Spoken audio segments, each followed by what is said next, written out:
Olá, amigos, tudo bem? Eu sou o professor Johnny Tokarski, sou professor de filosofia, sou licenciado em filosofia, possuo bacharel em filosofia também, sou pesquisador e sou mestre em filosofia também, rumo aí para um breve futuro, para um doutorado também na área de filosofia e a gente vê o que faz depois disso aí. Eu estou aqui para apresentar para vocês, esse canal de filosofia, nossa primeira aula de apresentação. A primeira foi apenas um vídeo introdutório, como se fosse um seriado aí, que é a intenção do que nós pretendemos fazer aqui com vocês, o que nós pretendemos ajudar vocês. Com a UFPR, primeiramente, por sermos daqui, da cidade de Curitiba, com as pessoas que podem aproveitar realmente da leitura dos 5 textos, é só isso que vai cair na UFR. Já fazem mais de 10 anos que eu trabalho com o ensino, mais de 10 anos só com pré-vestibulares, com cursos, com ensino médio, todo tipo de aula, crianças, tudo. Não há restrições de idade aqui, nada disso, que é com fins educativos e tal. E eu pretendo ajudá-los, primeiramente com a UFPR, por ser uma coisa específica só de agora. Ano que vem vai ser tudo diferente, às vezes podem manter uma obra ou podem tirar todas elas, mas não sabemos. Esse ano realmente é um ano atípico, nunca aconteceu o que aconteceu esse ano com as obras da UFPR. Tem obras ali nunca vistas, pessoas não conhecidas, então primeiramente eu estarei apresentando a vocês. E depois muitos exercícios, cada vídeo será um exercício, faremos um vídeo sobre cada parágrafo, leremos juntos cada linha, teremos especiais sobre cada tema importante, sensível, tal, que for necessário para que você tenha um entendimento pleno e completo. Você pode ver e rever várias vezes isso, até que você realmente sinta que você entendeu isso daí. Você pode conversar comigo pelo canal, eu vou responder as perguntas que você fizer, vou disponibilizar materiais que eu ver que eu possa ajudar vocês também. Depois nós iremos para o Enem. No Enem nós trabalharemos tudo, simplesmente. O Enem, nesse sentido de abrangência, é muito mais difícil do que qualquer universidade que use em obras, porque ele usa simplesmente 2.600 anos de filosofia.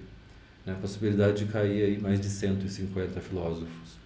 É muito fácil de você nunca ter ouvido falar no que está falando. Cabe a nós fazendo isso, mostrando para vocês de forma lúdica, de forma metódica, que vocês possam ver cada uma dessas imagens, associar, entender o porquê, de preferência tudo com breves vídeos, a não ser salvos casos que precisam de um pouco mais. Como é o caso desse aqui, que acaba tendo um motivo de apresentação, que acaba levando um pouquinho mais de tempo. Começamos então com isso, com a FPPR, depois com o Enem para tudo do Enem e depois para muitas coisas. Por exemplo, o Latão, não tem como fazer menos de 10 aulas sobre ele, não tem como fazer menos de 10 aulas sobre Aristóteles. Um curso numa escola é impossível que se ensine a filosofia, mesmo em 3 anos, com uma aula por semana. Não dá. Teria que ter muito mais do que isso. Muitos cursos online acabam sendo muito melhores, porque acabam tendo muito mais aulas, porque há uma conversa, muitas vezes de um certo limite de aulas, mas também uma conversa de quantos que precisa para que se possa ensinar aquilo. O limite de tempo é muito pequeno, até você entrar em contato, falar com as pessoas, tal. Então, realmente é uma inovação aqui. Você pode ver quando quiser, você pode escutar apenas. Às vezes você é uma pessoa auditiva, tem pessoa que precisa da imagem para associar. Eu sempre uso muitas imagens para associar as coisas. No caso dos textos, trabalharemos um parágrafo por vez, muitas aulas, então, por cada um. Depois, todos os exercícios possíveis, faremos sobre cada um deles. Alguns nunca foram feitos antes, eu terei que elaborar. Depois disso, faremos também aulas específicas para a segunda fase. E também faremos aulas para o Enem, que serve para as provas, mas também serve para o ensino médio, sendo que no ensino médio eles não estão mais trabalhando a filosofia como antes, e as provas continuam cobrando. Isso vai dar muito problema no futuro, eles vão ter que arrumar isso aí, de algum jeito ou de outro. A federal não vai ceder. O Enem é do governo, talvez ele acabe cedendo, mas a federal não vai fazer isso, ela vai continuar com as obras dela, querendo ou não. Então é necessário que faça isso, eu estou aqui para ajudá-los com tudo que for preciso. Esse tipo de aula eu nunca vi na internet antes. Eu nunca vi canais fazendo esse tipo de aulas, a não ser aulas de cursos pagos, né, que realmente tem uma qualidade excelente muitas vezes. É, e está aqui no canal, totalmente de graça para vocês poderem ter toda a ajuda possível. E vocês podem entrar em contato comigo aí por via do diálogo e das perguntas que podem fazer. Então vamos então dar início aí às nossas informações, começando aí por a ideia da filosofia, que ela é justamente uma coisa única, ela é dúvida. Filosofia é realmente eu coçar a cabeça, a dúvida, a pulga atrás da orelha, né? Dentro disso, nós trabalharemos especificamente as obras específicas de filosofia do processo seletivo do vestibular da UFPR de 2023 para 2024. Né? Então, temos aqui, primeiramente, na filosofia moderna do século XVII, justamente a era que o homem passou a ser antropocêntrico, que ele colocou o homem como centro do universo em vez de Deus. Ele não se desfez de Deus, ele só passou a se olhar a partir de si próprio, né, que foi o nascimento da ciência, e ela tem o aval de uma pessoa do século XVII. É o homem mais importante desse século para a história do pensamento, que é o francês René Descartes, o discurso do método. Né? Os franceses, eles são extraordinários, né, em produções científicas, em produções filosóficas, em produções sociológicas. Realmente eles podem vir ajudar muito. Então René Descartes, né, ele é francês, né, ele é nascido no ano de 1596 e falecido em 1650. A obra do René Descartes que vocês precisam ler é essa obra aqui de 1983, da coleção Os Pensadores, da editora Abril Cultural. Tem que ser essa, não pode ser outra. Se for outra, vai dar errado. A tradução é do Bento Prado Júnior e são das páginas 27 até a 44, né, que é fácil identificar a primeira e a segunda parte. Daí você pega uma obra qualquer. Tá, tudo bem. Só que se tiver trecho do texto, não vai ser as mesmas palavras. Até uma tradução do próprio tradutor, no caso do Bento Prado aqui, pode ter feito uma palavra que ele achou melhor trocar na outra edição, porque ele evoluiu, ele se desenvolveu. Isso pode acontecer. É por isso que eu recomendo essa leitura. É por isso que eu vou estar disponibilizando o texto dessas obras para vocês aí por meio de links. Aí eu vou ajudar as pessoas, então, para que vocês possam passar nas provas, né? Das coisas que ele faz é nessa obra aqui que aparece, a história do penso logo existo, explicaremos isso em detalhes, a relação com as meditações metafísicas, a ideia de metafísica está absurdamente errada, né, pelos filmes da Disney, da Marvel, Harry Potter, nós não podemos confiar nisso, né? A prova da existência de Deus, né, que eu utilizei esse afresco, pintura em parede, do Michelangelo, a criação de Adão, né, de 1512, que eu utilizei para mostrar para vocês que a semelhança entre Deus e o homem, segundo aqui, se você olhar bem, não é o homem que está mais velho só. Então seria igual ele é. Porque se perguntar se Deus é igual a gente, qual de nós? Nós somos diferentes. Né? É por causa disso que está em volta dele, parece um cérebro cortado. Isso era um código. Era um código que poucas pessoas percebiam, por isso que passou. Isso aqui está dentro de uma igreja. E está ali Deus dando o dedo, né, e o homem fazendo pouco caso. E justamente a coisa mais importante da obra é o centro ali. E foi nessa era que ocorre a aceitação e a validação das ciências por meio do René Descartes, como a gente vê aqui na aula de anatomia do Dr. Tupi, onde estão dissecando um cadáver, uma prática que essa igreja pega, na época seria vista como bruxaria, como necromancia. Eles seriam mortos por fazer isso aqui. Depois veremos a obra do iluminista, iluminismo do século XVIII, a Era das Luzes, o século das luzes, a Era da Razão, né? O filósofo, justamente a filosofia que vai culminar na Revolução Francesa, o filósofo Voltaire, com o Tratado sobre a Tolerância. Né? O Voltaire, ele também é francês. Ele sendo francês, ele tem o nome de François-Marie Arouet. Ele nasceu em 1694 e ele vem a falecer em 1778. A obra que ele escreve é esta daqui. Foi publicada em 2022, a tradução de Márcio Suzuki. Ela tem dois filósofos, o Locke, o John Locke e o Voltaire. Apesar do nome dele ser aqui, ele não é usado, não se preocupe com isso então. Se esquecer, relaxa, não tem problema. Mas sobre a tolerância, porque foi ali que ele aprendeu isso. Ele está falando sobre religião no texto. Ele está falando que não podemos favorecer uma religião e desfavorecer a outra. E nós devemos ser tolerantes com os diferentes da gente. E é a parte do Voltaire que vocês precisam ler, o capítulo inteiro, um que é grande, o 4 e o 5 que são médios e o 6 e o 18 que são bem pequenininhos. Nós faremos uma aula sobre cada parágrafo. Então elas são aulas curtinhas, algumas um pouco maiores, mas serão muitas aulas então. Com certeza o Voltaire é o maior de todos, por causa disso. Esse aqui é o John Locke, né? Foi ele que teve as ideias de liberdade, que vão ser as ideias, né, contra Hobbes, né, contra Locke, né, o Descartes, né, contra o Descartes. O Descartes, ele tem a ideia justamente de que a razão é a fonte do conhecimento e ele dispensa o sentido do corpo. Locke diz que isso é um absurdo, né, que é pelo sentido do corpo que você aprende os dados sensoriais e a mente computa isso, lida com essas informações e você vai lá e averiguar. Né? Então, o britânico inglês John Locke, nascido em 1632, morto em 1704. Justamente isso que vai culminar mais tarde nessas ideias evolucionárias na França, onde o mais importante de todos eles não é francês, ele é suíço, que é o Jean-Jacques Rousseau e tal, mas não cairá na prova, né? Talvez a relação com o Locke, mas não é o foco, né?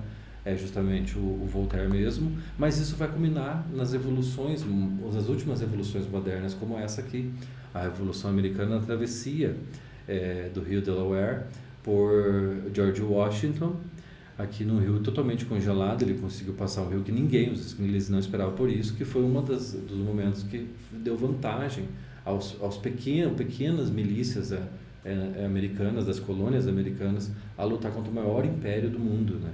Que era o Império Britânico.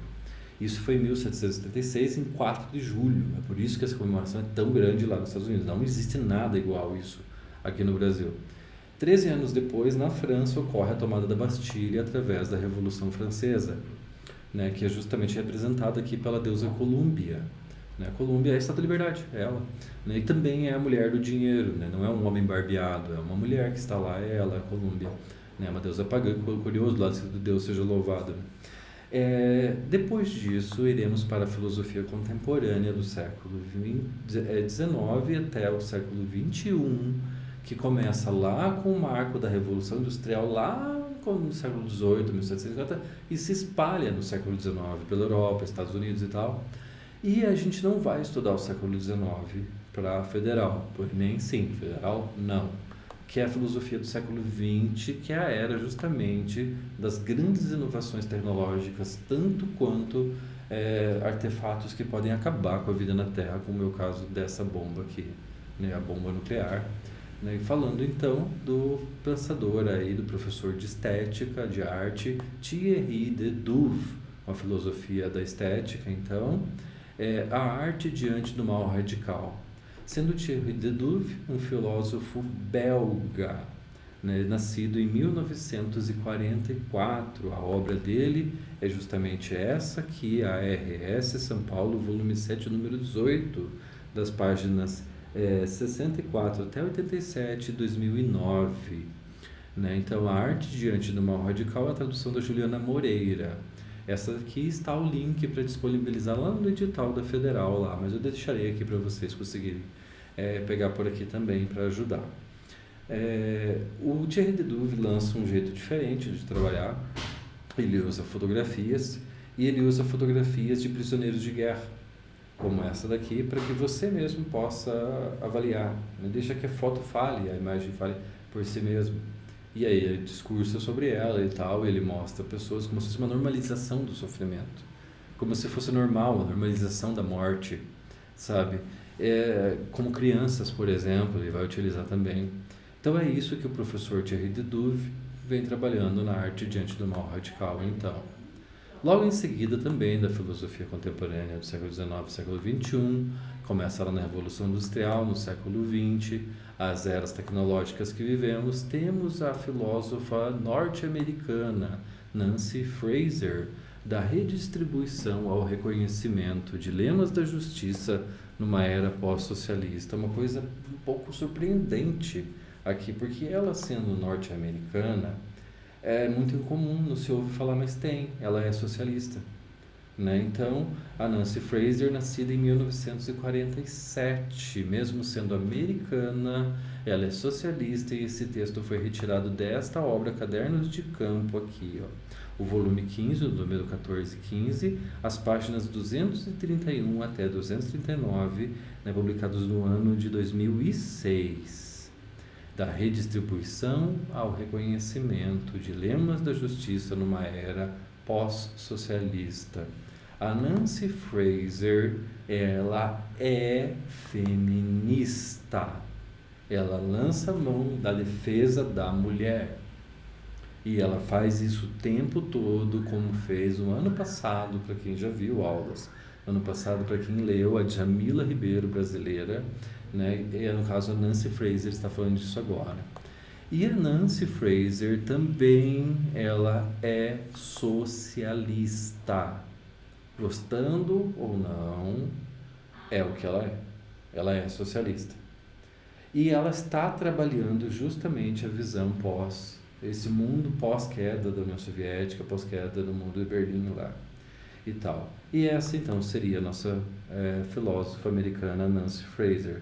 E, por fim, última, teremos aí na filosofia contemporânea também, na pós-revolução industrial, no século XX, lá nessa era aí tão tecnológica aí e tal que estamos agora, a brasileira, né, Tatiana Rocchi, né, com o negacionismo no poder, né, como fazer frente ao ceticismo que atinge a ciência e a política.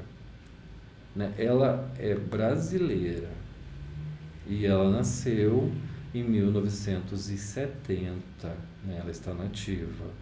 Esse texto foi retirado da revista Piauí, né, o negacionismo no poder, como fazer frente ao ceticismo que atinge a ciência e a política.